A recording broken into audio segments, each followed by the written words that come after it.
Good morning students. आज हम पढ़ेंगे चैप्टर 11 के क्वेश्चन आंसर्स। इसमें क्वेश्चन फर्स्ट है, धक्के या खिंचाव के द्वारा वस्तु की गति की अवस्था में परिवर्तन के दो उदाहरण दीजिए। किसी वस्तु को धक्का लगाकर या उस वस्तु को खींचकर हम उसकी वस्तु में परिवर्तन ला सकते हैं, गति में परिवर्तन ला सकते हैं। इसके दो उदाहरण देने हैं। तो वस्तु की गति, धक्के या खिंचाव के द्वारा वस्तु की गति की अवस्था में परिवर्तन। मान लो कोई एक बॉल जो है वो फर्श पे चल रही है, उस पर धक्का लगाकर, हाथ के द्वारा बल लगाकर हम उसकी गति को बढ़ा सकते हैं, और जिस दिशा में वस्तु गति कर रही है उस दिशा में हम उस पर बल लगाकर उसकी गति की दिशा को कम कर सकते हैं या रोक सकते हैं। इसके अलावा कोई व्यक्ति साइकिल पे चल रहा है, हम अपनी तरफ बल लगा के उस साइकिल की गति को कम कर सकते हैं और धक्का लगाकर उस साइकिल की गति को बढ़ा भी सकते हैं। क्वेश्चन नंबर 2 है, ऐसे दो उदाहरण दीजिए जिनमें लगाए गए बल द्वारा वस्तु की आकृति में परिवर्तन हो। जब रोटी बेलते हैं तो जो आटा हम लेते हैं, बेलन से जैसे उस पर बल लगाते हैं तो वो गोलाकार से जो है एकदम चपटा हो जाता है, रोटी जो है गोल बन जाती है। तो वो बल के द्वारा ही इसकी आकृति में परिवर्तन होता है। बैलून जो होता है, जब हम उसको दोनों हाथों से पकड़ते हैं, प्रेस करते हैं, तो इसके अंदर इसकी आकृति जो है वो बदलती है। तो क्वेश्चन नंबर 3 जो आपका यहाँ पे है, इन कथनों के अंदर खाली स्थानों को जो है रिक्त स्थानों की पूर्ति करनी है। कुएं से पानी निकालते समय हमें रस्सी को जो है अपनी तरफ खींचना पड़ता है, बाहर रस्सी को खींचना पड़ता है। दो चीज़ें होती हैं, तो धक्का लगाना पड़ता है या खींचना पड़ता है। तो यहाँ पे खींचना पड़ता है। क्वेश्चन 2 है, एक आवश्यक वस्तु अनावश्यक वस्तु को जो है आकर्षित करती है। हो सकता है एक आवश्यक वस्तु दूसरी अनावश्यक वस्तु को आकर्षित करे या हो सकता है न करे। ठीक है, तो यहाँ पे आकर्षण आप लिख सकते हैं। सामान से लदी ट्रॉली को चलाने के लिए हमें उसको खींचना पड़ता है, या फिर हम सामान से भरी ट्रॉली को चलाने के लिए हम उसको अपनी तरफ खींच भी सकते हैं और हम इसको धक्का भी दे सकते हैं। तो यहाँ पे आप धक्का देना भी लिख सकते हैं। सामान से लदी ट्रॉली को चलाने के लिए उसको धक्का खींचना पड़ता है। वैसे दोनों चीज़ें ही इस पे सही होंगी। जब किस ट्रॉली को हम खींचते हैं तब भी वो गति करती है और धक्का देते हैं तब भी गति करती है। तो यहाँ पे खींचना लिख सकते हैं आप। किसी चुंबक का उत्तरी ध्रुव उसके दूसरे चुंबक के उत्तरी ध्रुव को हमेशा प्रतिकर्षित करता है, यानी दूसरी दिशा उसको बल लगाता है, विपरीत दिशा में, अपनी तरफ आकर्षित नहीं करता। इसके बाद अगला क्वेश्चन है, क्वेश्चन नंबर 4, एक धनुर्धर लक्ष्य पर निशाना साधते हुए अपने धनुष को खींचता है। वह तीर छोड़ती है जो लक्ष्य की ओर बढ़ने लगता है। इस सूचना के आधार पर नीचे कुछ कथन दिए गए हैं, आपको उन्हें पूरा करना है। यहाँ पे कुछ शब्द भी दिए हुए हैं, पेशीय संपर्क, असंपर्क, गुरुत्वीय आकर्षण, जो है घर्षण, आकृति, आकर्षण। ये तो सबसे पहला है, धनुष को खींचने के लिए धनुर्धर एक बल लगाती है जिसके कारण उसकी स्थिति में परिवर्तन होता है। तो पहला इसका आ जाएगा उसकी आकृति में। यहाँ पे जो ऊपर वर्ड दे रखे हैं उन्हीं को यूज़ करते हुए हमें लिखना है, तो उसकी आकृति। दूसरा है, धनुष को खींचने के लिए धनुर्धर द्वारा लगाया गया जो बल होता है वो संपर्क बल होता है, क्योंकि धनुष जो है और तीर है उनके हाथों के द्वारा संपर्क में रहता है, तो संपर्क बल होगा। तीर की गति की अवस्था में परिवर्तन के लिए उत्तरदायी जो बल होता है वो पेशीय बल होता है।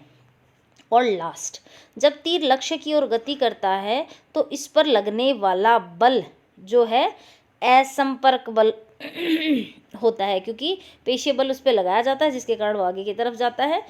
और इसके बाद वायु के घर्षण के कारण होता है। इस पे जो है असंपर्क जो तीर है, इस पे ध्यान रखना। जब तीर लक्ष्य की ओर गति करता है तो इस पर लगने वाला जो गुरुत्वीय बल है तथा वायु के घर्षण के कारण होता है। यहाँ पे इसमें पहले में आ जाएगा घर्षण और इसके अंदर आ जाएगा गुरुत्व। इसके बाद जो 5th का क्वेश्चन है, क्वेश्चन नंबर 5 है, इसमें आपको करना है, निम्न स्थितियों में बल लगाने वाले कारक तथा जिस वस्तु पर बल लग रहा है उसे पहचानिए। प्रत्येक स्थिति में जिस रूप में बल का प्रभाव दिखाई दे रहा है उसे भी बताइए। रस निकालने के लिए नींबू के टुकड़ों को उंगलियों से दबाना। जब हम उंगली से दबा रहे हैं तो कौन सा बल लग रहा है? पेशीय बल लग रहा है।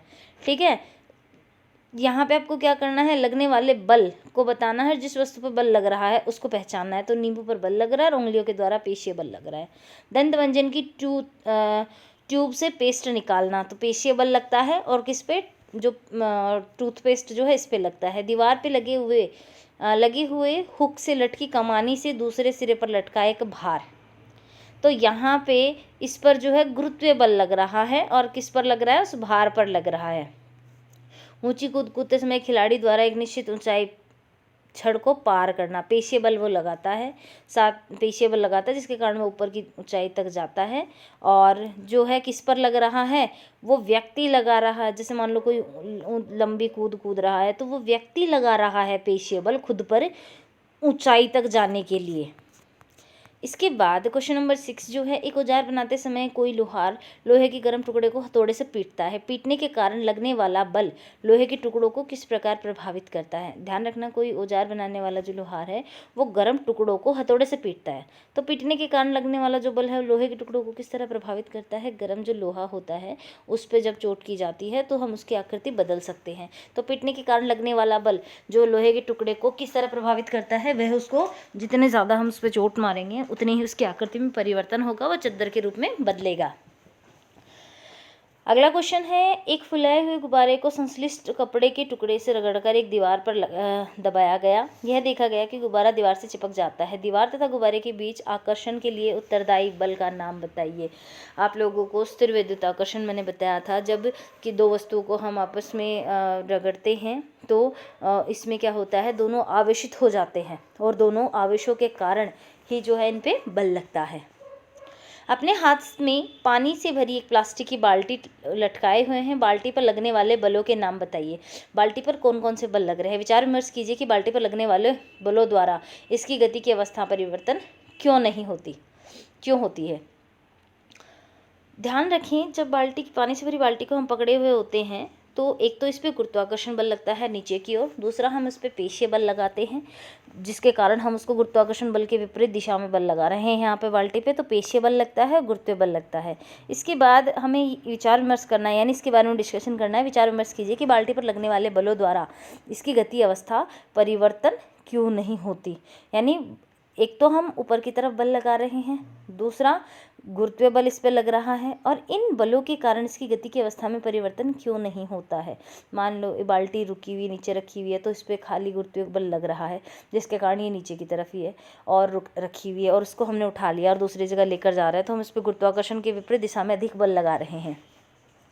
अगला है, किसी उपग्रह को उसकी कक्षा में प्रमोशन करने के लिए किसी रॉकेट को ऊपर की ओर प्रेक्षित किया गया। प्रमोशन मंच को छोड़ने के तुरंत बाद रॉकेट पर लगने वाले दो बलों के नाम बताइए।